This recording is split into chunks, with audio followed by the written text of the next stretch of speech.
Hi friends, అందరికీ నమస్కారం అండి.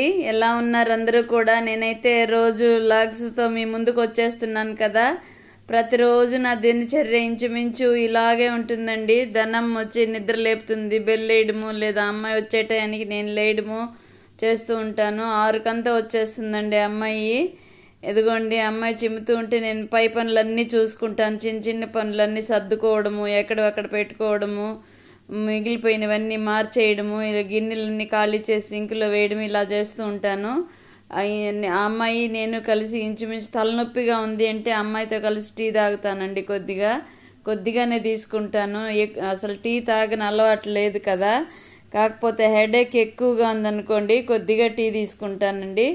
లేదంటే కొబ్బరి నీళ్ళు తాగుతాను ఉదయాన్నే. అదే లోపల స్టమక్ పెయిన్ ఉందని చెప్పాను కదా, దానికోసం అన్ని కొబ్బరి నీళ్ళు కంపల్సరీ అండి. 2 రోజులు ఆపాను అంటే 3వ రోజుకి గొంతు నుంచి విపరీతమైన మంట వచ్చేస్తుంది.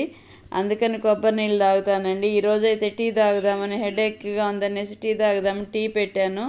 ఇదిగోండి, అమ్మాయి అయితే అంట్లు కడిగేస్తుంది. చాలా శుభ్రంగా చేస్తుందండి వర్క్ అయితే కూడా. అమ్మాయితో మాట్లాడుతూ నేను నా పనులు చేసేసుకుంటాను. రొటీన్ పనులు ఉంటాయి కదండి. ఉదయం లేస్తే ఎక్కడక్కడ కొన్ని నైట్లో ఏడబడి పడేసి ఉంటాం కదా, కొన్ని సర్దకుండా వచ్చి పడుకునేస్తూ ఉంటాను. అవన్నీ సర్దుతానండి ఉదయాన్నే. టేబుల్ తుడుచుకోవడము, స్టవ్ కడుక్కోవడము, ఇలా అమ్మాయితో పాటు నాకు కూడా పనులు ఉంటాయండి. అవన్నీ చేసేస్తాను. అమ్మాయి వెళ్ళే లోపు నేను హోంవర్క్ కూడా రాసేస్తా ఒక్కొక్క రోజు. ఇదిగోండి, నా డైలీ దినచర్యలో మొక్కలకు నీళ్లు పట్టడం కూడా ఒక పనేనండి. ఈవినింగ్ లైవ్ చేస్తున్నాను కదా, లైవ్ అయిపోయిన తర్వాత అన్న పడతాను, లేదంటే మార్నింగ్ అన్న నీళ్లు పడతానండి. ఈరోజు అరటి పండ్లు 3 రోజులైందండి నానబెట్టేశాను. బెల్లము అరటి పండ్లు కలిపి నానబెడతానని చెప్పాను కదా. అవి ఈరోజు అమ్మాయి వెళ్ళిపోయిన తర్వాత గార్డెన్లోకి వచ్చానండి. ఎండ చూడండి ఎలా ఉందో.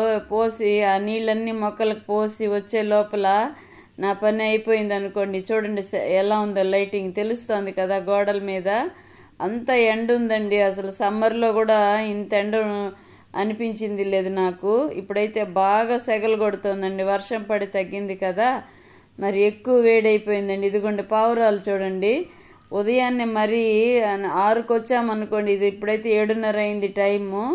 6కు వచ్చామంటే మన బిల్డింగ్ పక్కన, ఇదిగో ఈ బిల్డింగ్ పైన అంతా పావురాలేనండి. ఒక 20-25 పావురాలు ఉంటాయి. అన్నీ నన్ను చూడంగానే, నా మూలకి వెళ్ళంగానే అన్నీ ఎగిరి వెళ్ళిపోతూ ఉంటాయండి అండి. అది ఎక్కడి నుండి వస్తున్నాయో అర్థం కావట్లేదు. ఇదిగోండి మన కాశీరత్నాల మొక్క చూడండి. ప్రతిరోజు మీకు చూపిస్తున్నాను కదా, రోజు రోజుకి పువ్వులు ఎక్కువ అవుతున్నాయండి. చాలా బ్యూటిఫుల్గా ఉంటుందండి. రియల్గా చూస్తే మాత్రం, కెమెరాలో చూస్తేనే ఇలాగుంది, రియల్గా చూస్తే ఇంకెలా ఉంటుందో ఊహించుకోండి. మందార పూలు కూడా పూసాయండి మన మొక్కకి. 3 పూలు ఉన్నాయి చూడండి మందార పూలు. ఇవి ఇంక నిన్న కోయకుండా ఉంటే అలాగే ముడుచుకుపోయి రాలిపోయినాయి. ఇంక ఈరోజు కోసి దేవుడికి పెడదామనేసి కోసానండి. ఇదిగోండి బోగన్విల్లియా అంటే కాగితాల పూల మొక్కలు. వర్షానికి బాగా చిగురులు వచ్చేసి పూలు వస్తున్నాయని చెప్పాను కదా, బాగా బ్యూటిఫుల్గా కొమ్మకి పూలు వచ్చేసాయండి. ఇదిగోండి రేణిగుంట వాతావరణము, తిరుపతి వాతావరణం చూస్తుంటే చూడండి ఎలా ఉంది. మబ్బులు కమ్మేసి కొండలపైన బాగా వర్షం పడుతుందా లేదంటే సెగ అనేది అర్థం కావట్లేదు ఇక్కడ నుంచి చూస్తుంటే. మన వాళ్ళు తిరుమల వాళ్ళు కూడా మన లైవ్లో వచ్చేవాళ్ళు కదండి. 2 అమ్మాయిలు 1 బాబు వచ్చేవారు. వాళ్ళేమో ఈ మధ్య లైవ్లోకి రావట్లేదండి. ఫుల్ బిజీనో ఏమో, వర్క్ ఉంటుంది కదండి ఎవరికైనా. మనం రండి అని నిర్బంధించలేం కదా. వాళ్ళ అభిరుచులు వాళ్ళవే కదా. ఎవరిని బలవంతంగా ఏ పని చేయించలేం కదండి. అది చేయించినా తాత్కాలికమే అవుతుంది. వాళ్ళు మనస్ఫూర్తిగా చేయలేదు అంటే దాని ఫలితం కూడా అలాగే ఉంటుందండి. సన్ చూసారు ఎలా ఉన్నారు. అప్పుడే 7:30నండి టైం. 7:30 కూడా కాలే ఇంకా. అమ్మాయి త్వరగా వెళ్ళిపోయారు, ఇవాళ పని తక్కువగా ఉందని త్వరగా వెళ్ళిపోయారు. 7:15, 7:10 అంతే టైము. చూడండి ఎలా ఉందో ఎండ. ఇది చూడండి సక్యులెంట్కి, ఎడేనియంకి అది కాయల్లాగా 2 వచ్చాయి. చిన్నవిగా ఉన్నప్పుడు చూశానండి, అవి ఎంత పెరిగినాయో చూడండి. కాశీరత్నాల మొక్క మన గార్డెన్లో ఈ సైడు మునగ చెట్టుకు అంతా అల్లుకునేసిందండి.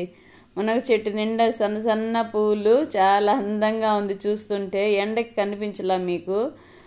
మునగ చెట్టుకి అల్లుకునేసి తీగ సన్నగా పువ్వులు, ఎర్ర పువ్వులు మునగ చెట్టు నిండా పూసినట్టు అనిపిస్తోంది. అదొక షోగా ఉంటుందండి చూస్తుంటే.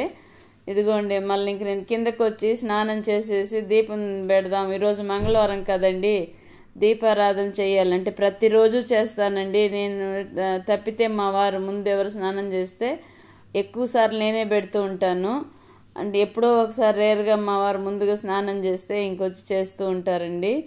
ఈవినింగ్ టైంలో కూడా అంతే, ఇంచుమించు నేనే పెడుతూ ఉంటాను. త్వరగా ఆయన రెడీ అయ్యి బజార్కి వెళ్ళాలంటే పెట్టేసి వెళ్ళిపోతారు. అంటే నేను లైవ్ చేస్తుంటాను కదండి. ఈ మధ్య 6:30, 6:15 అయిందంటే చీకటి పడిపోతుంది, మనకు లైటింగ్ తగ్గిపోతూ ఉంటుంది, తెలుస్తుంటుంది కదా మనకు లైవ్లో.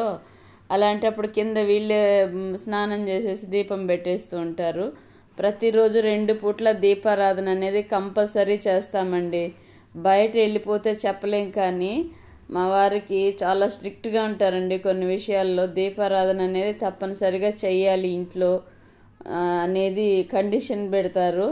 ఇంక మేమెవరన్నా చేయలేదంటే కూడా అరుస్తూ ఉంటారు, ఏం పని ఉంది మీకు, దీపారాధన కూడా చేయలేరా ఇంట్లో అని మమ్మల్ని, కోడలుంటే కోడలనైనా నన్నైనా అరుస్తూ ఉంటారు, దీపం పెట్టలేదమ్మా దేవుడి దగ్గర అని.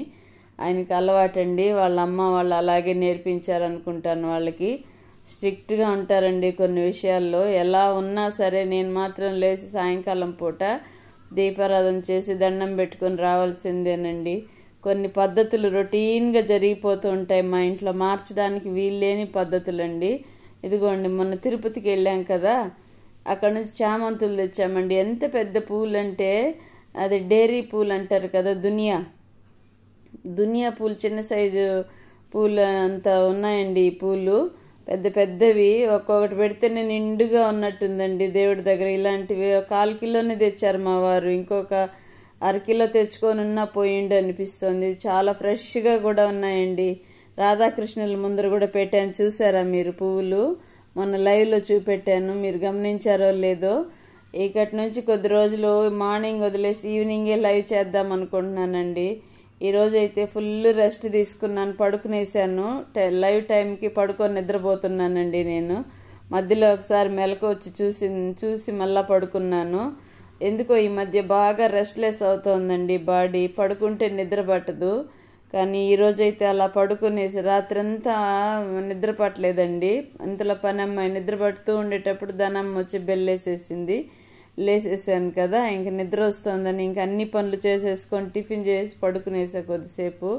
ఉదయం పూట పడుకోకూడదండి నాకు తెలుసు, కానీ ఒళ్ళు అలిసిపోయిందండి బాగా. ఎందుకో మరి నెక్ పెయిన్ ఎక్కువ వస్తుంది, ఇది డిస్క్ ప్రాబ్లం కూడా ఎక్కువ అవుతుంది. అందుకని గమ్ముగా పడుకునేసాను.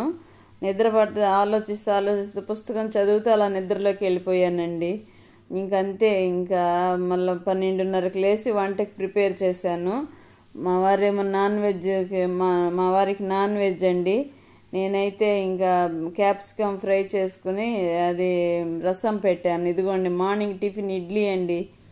ఇడ్లీ అంటే నా ఫేవరెట్ టిఫిన్ అని చెప్పాను కదా, కొంచెం ఇడ్లీ అటు ఇటు వెళ్ళిపోయింది పిండి, ఏమనుకోకుండా కొంచెం పలసగా కలిపాను. దానికి కాంబినేషన్ టమోటా కారం అండి. ఇదిగోండి మధ్యాహ్నం ఆఫ్టర్నూన్ లంచ్కి రసం పెట్టాను నేను. మరి క్యాప్సికమ్ ఫ్రై చేశానండి. వారికేమో నాన్ వెజ్ చికెన్ చేశాను. ఇదిగోండి ఇదండి రోజు నా డైలీ రొటీన్ పనులు ఇలాగే ఉంటాయండి. ఏ పని తప్పించుకోలేను, ఏ పని ఎప్పటికప్పుడు అన్నీ చేస్తూనే రొటీన్గా వెళ్ళిపోవాలి. ఒకవేళ ఆ రొటీన్ తప్పినా నాకు కూడా మనశ్శాంతి ఉండదు, అంటే చికాకుగా ఉంటుంది. ఆ పని అక్కడే ఉంటుందా, ఇంకా అది ఎప్పటికైనా మనమే కదా చెయ్యాలి అనేది నాకు అర్థమైపోయి నేను ఏ పనులు ఆపనండి. అన్నీ నా పనులు నేను చేయాల్సినవి ఏవైతే ఉన్నాయో అవన్నీ కరెక్ట్గా చేసేస్తూ వీళ్ళకి కూడా ఏదైనా చేయడానికి, ఇంట్లో వాళ్ళకు కూడా ఏదైనా చేయడానికే ప్రయత్నం చేస్తూ ఉంటాను. నా పనులు వాళ్ళు ఎవరు చేయలేరండి, నా వర్క్ నేనే చేసుకోవాలి, తప్పదు. ఇదిగోండి క్యాప్సికమ్ ఫ్రై చేస్తున్నానండి. చాలా ఈజీ, అంతే టేస్టీగా ఉంటుందండి. ఇది మా కోడలు చేసి నేర్పించిందండి. నేను అంతకుముందు తినేదాన్ని కాదు క్యాప్సికమ్, ఇప్పుడైతే బాగా ఇష్టంగా తింటాను. ఇదిగోండి ఫ్రై కూడా రెడీ అయిపోయింది. ఒకసారి మీరు కూడా ఇలా ట్రై చేసి చూడండి, చాలా టేస్ట్గా. నచ్చితే ఒక లైక్ ప్లీజ్.